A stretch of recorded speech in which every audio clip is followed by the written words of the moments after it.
Hello, the way by Kalyani. ആള് എക്സ്പ്ലനേഷനായിട്ട് വന്നിട്ടുണ്ട്.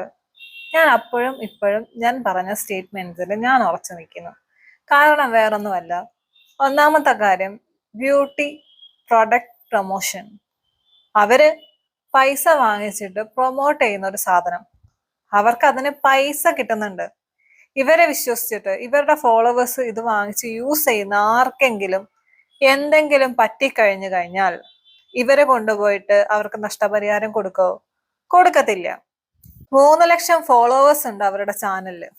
ഈ 3 ലക്ഷം പേരില് 3 ലക്ഷം പേര് മേടിക്കണം എന്നില്ല. അതിൽ കുറെ ആൾക്കാർ മേടിച്ച് യൂസ് ചെയ്ത് അതിൽ ആർക്കെങ്കിലും എന്തെങ്കിലും പറ്റിക്കഴിഞ്ഞു കഴിഞ്ഞാൽ ആര് ഉത്തരവാദിത്തം പറയും? ഇവര് നൈസായിട്ട് കൈയൊഴിയും. ഞാൻ അവിടെ പെയ്ഡ് പ്രൊമോഷൻ എന്ന് കൊടുത്തിട്ടുണ്ട്, ആരോടും ഞാൻ ഇത് മേടിച്ച് ഉപയോഗിക്കാൻ പറഞ്ഞിട്ടില്ല, ഞാൻ പ്രൊമോട്ട് ചെയ്തു, അത് അവർ മേടിച്ച് യൂസ് ചെയ്തു, എനിക്ക് ഇതിവിടെ ഉത്തരവാദിത്വം ഇല്ല എന്ന് പറഞ്ഞു കഴിഞ്ഞ് അവരത് നൈസായിട്ട് ഊരും. രണ്ടാമത്തെ കാര്യം, ഈ പ്രശ്നം ഇത്രയും വഷളാക്കിയത് കല്യാണി തന്നെയാണ്. നിങ്ങൾക്ക് ആ ഷോർട്ട് വീഡിയോ ഇടേണ്ട ഒരു ആവശ്യവും ഉണ്ടായിരുന്നില്ല.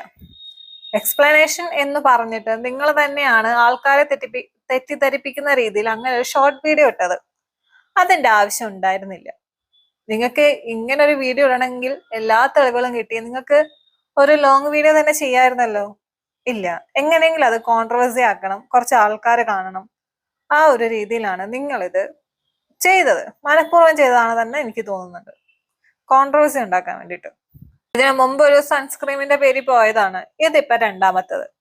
വെയിറ്റ് ചെയ്തിരിക്കുന്ന ഒരു വീഡിയോ ആണെന്ന് എനിക്ക് നന്നായിട്ട് അറിയാം. പ്രത്യേകിച്ച് റിയാക്ട് ചെയ്യുന്ന ചാനലുകളും പിന്നെ എന്റെ കുറച്ച് സബ്സ്ക്രൈബേഴ്സും. ഇങ്ങനെ ഒരു അവസരം ഉണ്ടാക്കിയതാരാ? കല്യാണി തന്നെയാണോ ഉണ്ടാക്കിയത്? എവിടെയും അവിടെയും തൊടാത്ത കൺഫ്യൂഷൻ ആക്കിയിട്ടുള്ള ഒരു ഷോർട്ട് വീഡിയോ കൊണ്ടുവന്നിട്ട് ഷോർട്സിൽ ഇട്ട് കഴിഞ്ഞു. അപ്പൊ അതിന്റെ പിറകെ ആൾക്കാർ എന്താണ് സംഭവം എന്നറിയാൻ വേണ്ടിയിട്ട് ക്ലിനിക്കിലോട്ട് വിളിച്ചു. അവിടുന്ന് അവരുടെ ഭാഗം അവര് പറഞ്ഞു. നിങ്ങൾക്ക് ഒരു ലോങ് വീഡിയോ ഇട്ട് കാര്യങ്ങൾ വ്യക്തമായിട്ടും സ്പഷ്ടമായിട്ടും തെളിവുകൾ വെച്ച് സംസാരിക്കാവുന്നതേ ഉണ്ടായിരുന്നുള്ളൂ. നിങ്ങൾ അതല്ല ചെയ്തത്. നിങ്ങൾ ഒരു ഷോർട്ട് വീഡിയോ ഇട്ടിട്ട് ആൾക്കാരെ മൊത്തം കൺഫ്യൂഷൻ ആക്കാണ് ചെയ്തത്. നിങ്ങൾ ഷോർട്ട് വീഡിയോയിൽ പറയുന്ന കാര്യവും ഇപ്പൊ ലോങ് വീഡിയോയിൽ പറയുന്ന കാര്യവും രണ്ടും രണ്ടാണ്. ഷോർട്ട് വീഡിയോയിൽ നിങ്ങൾ പറഞ്ഞ കാര്യം മുഖത്തൊരു പാട് വന്നു, അത് കാണിക്കാൻ വേണ്ടിയിട്ട് പോയി. ഇപ്പൊ ലോങ് വീഡിയോയിൽ നിങ്ങൾ പറയുന്ന കാര്യം വേറെ. വീട്ടില് അച്ഛന് ഇങ്ങനെ കവിളിന്റെ 2 ഭാഗത്തും ഇതുപോലെ പാടുകൾ വന്നിട്ടുണ്ട്, സഹോദരങ്ങൾക്കുണ്ട്, അപ്പൊ എനിക്കും കൂടെ വന്നപ്പോ എനിക്കും കൂടെ പേടിയായി എന്നുള്ള രീതിയിലാണ് നിങ്ങൾ സംസാരിക്കുന്നത്. ഇതിനു മുൻപും നിങ്ങൾക്ക് ഇതേ പ്രശ്നം വന്നിട്ടുണ്ട്. അപ്പൊ നിങ്ങൾ പറയേണ്ടത് ആ രീതിയിലായിരുന്നു. ഇതിനു മുമ്പ് എനിക്ക് ഈ സാധനം വന്നിട്ടുണ്ട്, സോ അത് വീണ്ടും വന്നപ്പോ അതിന്റെ ട്രീറ്റ്മെന്റ് എടുക്കാൻ ഞാൻ പോയി. പക്ഷെ നിങ്ങൾ അതല്ല പറയുന്നത്. നിങ്ങൾ എന്തുവാ പറയുന്നത്? എന്റെ മുഖത്തൊരു പാട് വന്നു, ആ പാടിന് ട്രീറ്റ്മെന്റ് എടുക്കാൻ വേണ്ടി ഞാൻ ഹോസ്പിറ്റലിൽ പോയി. എന്താണെന്ന് വെച്ച് കഴിഞ്ഞാൽ ഞാനൊരു എൻ്റെ ഒരു ഫ്രണ്ട് വീഡിയോ അയച്ചു തന്നു. അതിൽ ക്ലിനിക്കിൽ നിന്ന് സംസാരിക്കുന്ന ഒരു വീഡിയോ ആണ് കേട്ടോ. അപ്പൊ അതിൽ അവർ കുറച്ച് കാര്യങ്ങളൊക്കെ ഇങ്ങനെ പറയുന്നുണ്ട്. കേസ് കൊടുത്തത് അവരാണ് ആദ്യം, അങ്ങനെ നമ്മളെ വിളിപ്പിക്കുകയാണ് ചെയ്തത്. അപ്പോൾ അതിന്റെ ഒക്കെ ഒരു ക്ലാരിറ്റി നിങ്ങൾക്ക് വേണമല്ലോ. അല്ലെങ്കിൽ ഈ പറയുന്ന പോലെ ഞാനൊരു കാര്യത്തിന്, അതും സത്യസന്ധമായിട്ടുള്ള ഒരു കാര്യത്തിന് ഇത്രയും വലിയ ഒരു സ്ഥാപനത്തിനെതിരെ നമ്മൾ നിൽക്കുമ്പോൾ അതിന്റെ പരമ്പരായികകളും കാര്യങ്ങളും എല്ലാം ചിന്തിച്ചിട്ടും അറിഞ്ഞിട്ടും തന്നെയാണ് അത്രയും സത്യസന്ധമായിട്ട് അങ്ങനെ നമ്മൾ നിൽക്കുന്നത്. അപ്പോ ഞാൻ കാണിച്ചു തരാം. അപ്പൊ ആദ്യത്തെ കാര്യം അവർ പറഞ്ഞിരിക്കുന്നത്, ആ ഒരു വോയിസ് ക്ലിപ്പില് അവർ പരാതി കൊടുത്തിട്ട് പിറ്റേ ദിവസം നമ്മൾ കൊണ്ടുപോയി, അവർ പരാതി കൊടുത്തതിന് ശേഷം പിറ്റേ ദിവസം നമ്മൾ കൊണ്ടുപോയി പരാതി കൊടുത്തു. ആ പരാതിയുടെ ബേസ് ആയിട്ടാണ് നമ്മൾ അവിടെ ചെന്ന കാര്യങ്ങളൊക്കെയാണ് അവർ പറഞ്ഞിരിക്കുന്നത്. അപ്പോ നമ്മൾ കൊടുത്തേക്കുന്ന പരാതിയുടെ പേപ്പറാണ് കേട്ടോ. അപ്പൊ അതിന്റെ അകത്തെ ഡേറ്റ് നിങ്ങൾ ശ്രദ്ധിച്ചോ. 1-ാം തീയതിയാണ് നമ്മൾ പരാതി കൊടുത്തേക്കുന്നത്, രജിസ്റ്റർ ചെയ്തേക്കുന്നത്. അപ്പൊ അവർ കൊടുത്തേക്കുന്നത് നമ്മൾ 1-ാം തീയതി തന്നെയാണ് ഈ ക്ലിനിക്കിൽ വിസിറ്റ് ചെയ്തത്. അതായത് എന്റെ ട്രീറ്റ്മെന്റിന്റെ രേഖകൾ വേണമെന്നും പിന്നെ ബില്ല് വേണമെന്നും മാത്രമാണ് നമ്മൾ ആവശ്യപ്പെട്ടത്. അതിനപ്പുറത്തോട്ട് മറ്റൊന്നും നമ്മൾ ആവശ്യപ്പെട്ടിട്ടില്ല. ചെറിയ ക്ലിപ്സ് ഞാൻ ഇവിടെ കൊടുക്കാട്ടോ.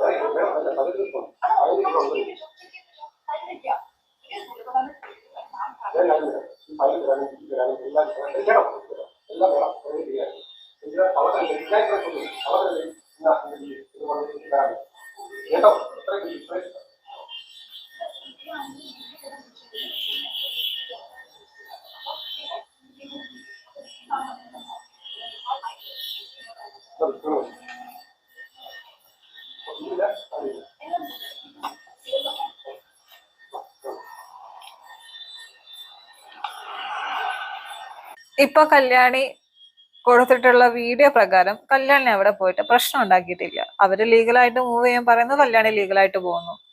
ഇനി ഓപ്പോസിറ്റ് നിൽക്കുന്ന ആൾക്കാർ പറയുന്നു അവര് വന്ന് പ്രശ്നം ഉണ്ടാക്കിയ വീഡിയോസ് കയ്യിലുണ്ട്, അവരത് പുറത്തു വിടട്ടെ. അപ്പോ അറിയാം എന്താണ് എവിടെയാണ് ഇത് എന്നുള്ളത്. നമ്മുടെ മെറ്റാ ക്ലാസ് വെച്ച് ഭയങ്കരമായിട്ട് ഷൗട്ട് ചെയ്തു, ബഹളം വെച്ചു, അത് അവിടെ കച്ചറാക്കി എന്നുള്ള രീതിയിലാണ് പറയുന്നത്. ഈ ഒരു വീഡിയോയിൽ നമ്മൾ ഓൾറെഡി നമ്മൾ ബില്ല് ചോദിക്കുന്നുണ്ട്, ഫയൽ ചോദിക്കുന്നുണ്ട്, അതിന് മെയിൽ അയക്കുന്നുണ്ട്, അവരോട് ചോദിക്കുന്നുണ്ട്. അവർ വാട്സപ്പിൽ ബില്ല് റിപ്ലൈ തന്നിട്ടുണ്ട്. അതായത് ഞാൻ മുടക്കിയേക്കുന്നത് ഒരു 6 അക്ക സംഖ്യയാണ്, അത് നല്ല വലിയൊരു 6 അക്ക സംഖ്യയാണ് ഞാൻ എന്റെ കയ്യിൽ നിന്ന് ഫുൾ പ്രൂഫ്, അതായത് ഗൂഗിൾ പേയിൽ മാത്രമേ ഞാൻ പേ ചെയ്തിട്ടുള്ളൂ. 6 അക്ക സംഖ്യയാണ് എന്റെ കയ്യിൽ നിന്ന് ആയിട്ടുള്ളത്. 6 അക്ക സംഖ്യ കൊടുത്തിട്ട് ബില്ല് തന്നിട്ടില്ല എന്ന് നിങ്ങൾ പറയുന്നു, അല്ലെങ്കിൽ പ്രോപ്പർ ബില്ല് തന്നിട്ടില്ല എന്ന് നിങ്ങൾ പറയുന്നു. എടോ 6 അക്ക സംഖ്യ എന്നൊക്കെ പറയുമ്പോൾ ലക്ഷങ്ങൾ ബില്ല് വരും. എന്നിട്ട് നിങ്ങൾ അതിന്റെ പ്രോപ്പർ ബില്ല് തരാത്ത ഒരു ഹോസ്പിറ്റലിൽ വീണ്ടും പോയി ട്രീറ്റ്മെന്റ് എടുത്തു. എന്തൊക്കെയോ എവിടൊക്കെയോ ഒരു പൊരുത്തക്കേട് എനിക്ക് ഫീൽ ചെയ്യുന്നു. അതിന്റെ പേയ്മെന്റ്, അതിന്റെ ഹിസ്റ്ററി, അതായത് അവരോട് ബില്ല് ചോദിച്ചപ്പോൾ അവർ തന്നേക്കുന്നത് അതിന്റെ പകുതിയുടെ പൈസയാണ് തന്നേക്കുന്നത് ബില്ല്. ബാക്കി പൈസ ഒക്കെ പോയി. ബാക്കി എന്തുകൊണ്ട് അവർ ബില്ല് ചെയ്തത്, എനിക്ക് ബില്ല് തരുന്നില്ല, അത്രേ ഉള്ളൂ നമ്മുടെ കൺസേൺ. നമുക്ക് എന്തുകൊണ്ട് ബില്ല് തരുന്നില്ല? ഓൾറെഡി ഞാനാണ് എഫക്റ്റഡ് ആയിട്ടിരിക്കുന്നത്, എനിക്ക് എന്റെ ബില്ല് കിട്ടുന്നില്ല, ഫയൽ കിട്ടുന്നില്ല. അറ്റ്ലീസ്റ്റ് ഫയലിന്റെ കോപ്പി മതി നമുക്ക്. കാരണം ഇവർ ഇനി അത് പേപ്പർ മാറ്റി എഡിറ്റ് ചെയ്ത് എന്തൊക്കെ എഴുതി ചേർക്കും, എന്തൊക്കെ അതിന് ഇനി മാറ്റം വരുത്തുമെന്ന് എനിക്കറിയില്ല. കാരണം അതിൽ ഓൾറെഡി നമ്മൾ അവരുടെ ക്ലിനിക്കിന്റെ പേപ്പർ അതിൽ എഴുതിയത് മാത്രമേ ഉള്ളൂ. ആക്ച്വലി ഒരു കമ്പ്യൂട്ടർ റെക്കോർഡ് ഉണ്ടായിരുന്നെങ്കിൽ ഓക്കെ, നമുക്ക് എഡിറ്റ് ചെയ്യാൻ എന്തെങ്കിലും നമുക്ക് കണ്ടുപിടിക്കാം, കുഴപ്പമില്ല. പക്ഷെ ഇത് സുഖമായിട്ട് മാറ്റാം. ഇനി എന്തൊക്കെയാണോ അതിൽ എഴുതി ചേർക്കുന്നത്, എന്താണെന്നോ ഒന്നും എനിക്ക് ഒരു ഐഡിയ ഇല്ലാത്തതുകൊണ്ട് തന്നെയാണ് നമ്മൾ അറ്റ്ലീസ്റ്റ് ആ ഫയലിന്റെ കോപ്പിയോ ഒന്ന് പ്രൊവൈഡ് ചെയ്യാൻ മതി. ജസ്റ്റ് ഞങ്ങൾക്ക് ഫോട്ടോസ് എടുക്കാൻ മാത്രം മതിയായിരുന്നു, അല്ലെങ്കിൽ നമുക്ക് ഒരു കോപ്പി, അതിന്റെ ഒരു ഹാർഡ് കോപ്പി തന്നാൽ മതിയായിരുന്നു. രണ്ടും പ്രൊവൈഡ് ചെയ്തിട്ടില്ല. അപ്പോൾ നമ്മൾ ഇറങ്ങുന്ന സമയത്ത് അവർ പറഞ്ഞിട്ടുണ്ട് നിങ്ങൾ ലീഗലായിട്ട് മൂവ് ചെയ്തോളാം. അപ്പം ആ ഒരു സമയം വരെ നമ്മൾ ലീഗലായിട്ട് പോയില്ല. ഇവരോട് തന്നെയാണ് നമ്മൾ റിപ്പീറ്റ് ആയിട്ട് ചോദിച്ചുകൊണ്ട് കാര്യങ്ങളൊക്കെ ഇരിക്കുന്നത്. നമുക്ക് നമ്മുടെ ഫയൽ തരും എന്നുള്ള രീതിക്ക് നമ്മൾ മെയിൽ ത്രൂ അയക്കുന്നതും അല്ലെങ്കിൽ ലെറ്റർ അയക്കുന്നതും വാട്സപ്പിൽ അയക്കുന്നതും എല്ലാം ഇവരോടാണ് നമ്മൾ ചോദിച്ചുകൊണ്ടിരിക്കുന്നത്. അപ്പൊ അവരത് അങ്ങനെ പറഞ്ഞു കഴിഞ്ഞപ്പോൾ സ്വാഭാവികമായിട്ടും അവർ കംപ്ലൈന്റ് കൊടുത്തിട്ടുണ്ട്. അവർ കംപ്ലൈന്റ് ഓൾറെഡി രജിസ്റ്റർ കൊടുത്തിട്ടുണ്ടെങ്കിൽ നമ്മളോട് അവർ പറയും നമ്മൾ ഇത് കേസായിട്ട് മുന്നോട്ട് പോകുന്നില്ല, നിങ്ങൾ എന്തിനാണ് ഇവിടെ വന്ന് പ്രശ്നം ഉണ്ടാക്കുന്നത്, നിങ്ങൾ എന്തിനാണ് ഇങ്ങോട്ട് വന്നത്, ഇത് കേസായിട്ട് കൊടുത്തതല്ലേ. അവരെപ്പോഴും പറഞ്ഞത് എന്താണ്, നിങ്ങൾ ലീഗലായിട്ട് പോകണം. അങ്ങനെ നമ്മൾ ലീഗലായിട്ട് പോയതുകൊണ്ട് മാത്രമാണ് അവർ വന്ന് കംപ്ലൈന്റ് കൊടുത്തേക്കുന്നത്. കൗണ്ടർ കേസ് കൊടുത്തത് അവരാണ് എന്നാണ് ഇവിടെ പറയുന്നത്. ഇവിടെ ഡേറ്റും കാര്യങ്ങളൊക്കെ കൊടുക്കുന്നുണ്ട്. രണ്ടുപേരും കംപ്ലൈന്റ് കൊടുക്കുന്ന ഒരേ ദിവസം തന്നെയാണ്, പക്ഷെ സമയം ഡിഫറൻസ് ഉണ്ട്. ഒന്ന് ക്ലാരിഫൈ ചെയ്യണം എനിക്കുണ്ടായിരുന്നു. അതിപ്പോ ഇത് കാണുമ്പോൾ നിങ്ങൾക്ക് അത് മനസ്സിലാവുമെന്ന് ഞാൻ വിചാരിക്കുന്നു കേട്ടോ. അപ്പൊ നമ്മൾ പരാതി കൊടുത്തേക്കുന്ന ഡേറ്റ് മുകളിൽ എഴുതിയിട്ടുണ്ട്. 1/6/2026 നമ്മൾ പരാതി കൊടുത്തിട്ടുണ്ട്. അന്നാണ് നമ്മൾ ക്ലിനിക്കിൽ പോയത്. അതായത് നമ്മുടെ ഫയലും ബില്ലും ചോദിച്ചുകൊണ്ട്, ട്രീറ്റ്മെന്റിന്റെ ഫയലും ബില്ലും ചോദിച്ചുകൊണ്ട്. അപ്പൊ അത് തരുന്നില്ല എന്ന് കണ്ടപ്പോഴാണ് നമ്മൾ കൊണ്ടുപോയി കംപ്ലൈന്റ് കൊടുത്തത്. ഉച്ചയ്ക്ക് നമ്മൾ കംപ്ലൈന്റ് രജിസ്റ്റർ ചെയ്തിട്ടുണ്ടായിരുന്നു. ഇനി അവർ കംപ്ലൈന്റ് കൊടുത്തേക്കുന്നത് 1/6/2026 തന്നെയാണ്, അന്ന് തന്നെയാണ്. പക്ഷേ ഇവർ കംപ്ലൈന്റ് കൊടുത്തേക്കുന്നത് വൈകുന്നേരമാണ് കേട്ടോ കംപ്ലൈന്റ് കൊടുത്തേക്കുന്നത്. അതായത് നമുക്കെതിരെ കംപ്ലൈന്റ് കൊടുത്തേക്കുന്നത്. അങ്ങനെ ഈ പറയുന്ന പോലെ 2-ാം തീയതിയാണ് നമ്മളെ വിളിപ്പിക്കുന്നത്. അങ്ങനെ ഞങ്ങൾ 2 കൂട്ടരും അവിടെ എത്തുന്നത്. ഓക്കെ, അന്ന് ആ പോലീസ് സ്റ്റേഷനിൽ വെച്ച് അവര് അതായത് എഴുതി ഒപ്പിട്ട് കൊടുത്തു. അതായത് എന്റെ ബില്ലും കാര്യങ്ങളും എല്ലാം അവർ തരാം, അതായത് ഡേറ്റ് എഴുതിയിട്ടുണ്ട് 3/6/2026 തരാം എന്നുള്ള രീതിയിൽ അവർ ഡേറ്റ് വരെ എഴുതിയിട്ട് അതിന്റെ ഒപ്പിട്ടിട്ടുണ്ട്. അപ്പുറത്ത് ഞാനും ഒപ്പിട്ടിട്ടുണ്ട്. അങ്ങനെയാണ് അത് നടന്നത്. അവിടെ രണ്ടുപേരും ഒരേ സമയത്ത് കേസ് കൊടുത്തു, അല്ലെങ്കിൽ ഒരേ ഡേറ്റിൽ കേസ് കൊടുത്തു. ഇവർ രാവിലെ ഒരു വൈകുന്നേരം കേസ് കൊടുത്തു. അതാണ് സംഭവം. അവര് പറയുന്നുണ്ട്, അതായത് ക്ലിനിക്കാര് പറയുന്നുണ്ട് ഞങ്ങളാണ് ആദ്യം കേസ് കൊടുത്തത്. എനിക്ക് തോന്നുന്നു അവരാണ് അവിടെ പോലീസിനെ വിളിച്ചത്. അതാണ് ഞാനാണ് കംപ്ലൈന്റ് കൊടുത്തതെന്നുള്ള രീതിയിൽ പറയുന്നത്. അവരാണ് പോലീസിനെ വിളിച്ചത്. അതായിരിക്കും ഉദ്ദേശിച്ചത്. അപ്പൊ അത് കണ്ടിട്ട് നിങ്ങൾ പറയാം. അതായത് 8 വർഷം മുമ്പ്, എന്റെ മോളിൽ 8 വയസ്സാണ്. 8 വർഷം മുമ്പ് പ്രഗ്നന്റ് ആയിട്ടിരിക്കുമ്പോൾ നമുക്ക് ക്രീമെന്നല്ല ഒരുവിധമുള്ള സാധനങ്ങൾ നമുക്ക് പ്രത്യേകിച്ച് യൂസ് ചെയ്യാൻ പറ്റില്ല. ആ സമയത്തും എനിക്ക് ഫേസിന് കുഴപ്പമൊന്നുമില്ല, നന്നായിട്ട് തന്നെയാണ് ഇരിക്കുന്നത്. പക്ഷെ ഈ പാട് അവിടെ തന്നെ നിങ്ങൾക്ക് ശ്രദ്ധിക്കാം, അതെനിക്ക് അവിടെ തന്നെ ഉണ്ട്. അത് കഴിഞ്ഞിട്ട് ഇത് എന്തുകൊണ്ട് ഈ പാട് വന്നു എന്ന് ചോദിച്ചു കഴിഞ്ഞാൽ ഇനി എന്റെ അച്ഛന്റെ ഫോട്ടോ ഞാൻ ഇവിടെ കൊടുക്കാം. എന്റെ അച്ഛനും ഇവിടെ നന്നായിട്ട് അത് പ്രായം കൂടുന്തോറും ആ ഡാർക്ക്നെസ്സിലേക്ക് ആ ഒരു അതിനെ കൂടി വരികയാണ്. അത് അച്ഛനുണ്ട്, അച്ഛന്റെ പെങ്ങന്മാർക്കുണ്ട്, എല്ലാവർക്കും ഇങ്ങനെ പാരമ്പര്യമായിട്ട് കിട്ടുന്നതാണ്. അപ്പോൾ എനിക്ക് ഇത് ഇങ്ങനെ ഉണ്ട്. ഇതിപ്പോ എനിക്ക് ഇങ്ങനെ പ്രായം കൂടി വരുന്നതോറും ഇത് ഇങ്ങനെ തെളിഞ്ഞു വന്നാലോ എന്ന് എനിക്കൊരു പേടി. അതായത് നമ്മൾ നോർമൽ ആയിട്ട് ഒരു ക്രീം ഇടുന്ന ഇട്ടാലോ അല്ലെങ്കിൽ എന്തെങ്കിലും ചെയ്താലോ ഒന്നും പോകില്ല. കാരണം ഇത് മെലാസ്മ പോലെ അങ്ങനെ ഫാമിലി ആയിട്ട് നമുക്ക് വരുന്നതാണോ എനിക്ക് ഉള്ളിൽ ഭയം വന്നു. ഓക്കെ, എന്നാൽ പിന്നെ അത് നല്ലൊരു ഡോക്ടറെ കാണിക്കാം എന്ന് വിചാരിച്ചിട്ട് നമ്മളിങ്ങനെ നോക്കി കഴിഞ്ഞപ്പോൾ സ്വന്തം ഇഷ്ടപ്രകാരം, എന്റെ സ്വന്തം ഇഷ്ടപ്രകാരമാണ് കൊല്ലത്തുനിന്ന് ട്രിവാൻഡ്രത്തോട്ട് ഇവിടുന്ന് ഏകദേശം ഒരു 75 കിലോമീറ്ററോളം ഉണ്ട് നമ്മൾ ഈ ഡോക്ടറെ അപ്പോയിന്റ്മെന്റ് എടുത്ത് കാണാൻ ചെല്ലുന്നത്. അപ്പൊ കാണാൻ ചെന്ന് കഴിഞ്ഞ് ഡോക്ടർ നമ്മളോട് പറഞ്ഞത് എന്താണെന്ന് വെച്ചാൽ കല്യാണി ഇത് പെട്ടെന്ന് മാറില്ല, നമുക്ക് 3-4 മാസം ടൈം വേണം എന്നോട് പറഞ്ഞു. അപ്പൊ കൊല്ലത്ത് നിങ്ങൾ തിരുവനന്തപുരത്തോട്ട് പോയത് നിങ്ങളുടെ സ്വന്തം ഇഷ്ടത്തിന്, നിങ്ങൾ അവരെ കുറിച്ച് അന്വേഷിച്ചിട്ടൊക്കെ തന്നെയാണ്. അപ്പോഴും എനിക്ക് ഓക്കെ ഡോക്ടർ, എനിക്ക് കുഴപ്പമൊന്നുമില്ല. കാരണം അവർ എന്റെ മനസ്സിൽ വിചാരിക്കും അവർ ഓക്കെ, അത് ഓപ്പണായിട്ട് പറഞ്ഞു ഇത് പെട്ടെന്ന് മാറില്ല, അതിന് അതിൻ്റെതായിട്ടുള്ള സമയം കൊടുക്കണം. കാരണം ഉള്ളിൽ നിന്ന് ഇങ്ങനെ നമ്മുടെ എന്തൊക്കെയോ ഉള്ളിൽ നിന്ന് ഇങ്ങനെ ഹീലായിട്ട് വരാം, സ്കിൻ നല്ലതാക്കണം എന്നുള്ള രീതിയിൽ പറഞ്ഞു. അപ്പൊ ഞാനും ഓക്കെ ആയിരുന്നു. അങ്ങനെ എന്നോട് കുറച്ച് ട്രീറ്റ്മെന്റ് ഒക്കെ പറഞ്ഞു. അപ്പം എന്റെ മനസ്സിലുണ്ടായിട്ട് നമ്മളൊരു ഹോസ്പിറ്റലിൽ പനിയായിട്ട് പോയി കഴിഞ്ഞാൽ അപ്പൊ ഡോക്ടർ നമുക്ക് മെഡിസിൻ തരും. അപ്പൊ നമ്മളത് ആ പറയുന്ന രീതിയിൽ കുടിക്കും അല്ലെങ്കിൽ ചെയ്യും, അങ്ങനെയാണ് ചെയ്യുന്നത്. അതുപോലെ തന്നെ ഞാൻ വിശ്വസിച്ച് പോയ ഒരു ഡോക്ടറാണ്. അപ്പൊ ഡോക്ടർ എന്തൊക്കെ പറഞ്ഞോ അത് ഞാൻ കറക്റ്റ് ആയിട്ട് ഫോളോ ചെയ്തു, ട്രീറ്റ്മെന്റ് എടുത്തു. അത് കഴിഞ്ഞിട്ട് പിന്നെ അവരുടെ സാധനങ്ങൾ, അവിടെ തന്നെ കുറച്ച് സാധനങ്ങളുണ്ട്, അതൊക്കെ നമ്മളെ കൊണ്ട് പർച്ചേസ് ചെയ്യിപ്പിച്ചു. അതിപ്പം ഇതിന്റെ ആവശ്യമുണ്ടോ എന്ന് ചോദിച്ചപ്പോൾ ബോഡിക്കകത്തൊക്കെ നന്നായിട്ട് കൂടി നിന്നാൽ മാത്രമേ നമ്മുടെ സ്കിന്നിന് നന്നായി വരുമെന്ന് നമ്മളോട് കൺവിൻസ് ചെയ്തിട്ടുണ്ടായിരുന്നു കേട്ടോ. അങ്ങനെ ആ ടൈമിൽ പോയ സമയത്ത് ബില്ല് നമുക്ക് തന്നിട്ടുണ്ടായിരുന്നു. ഫസ്റ്റ് ടൈമിൽ പോയ സമയത്ത് ബില്ല് നമുക്ക് തന്നിട്ടുണ്ടായിരുന്നു. അങ്ങനെ അത് നമ്മൾ വാങ്ങിച്ച് ഇറങ്ങി.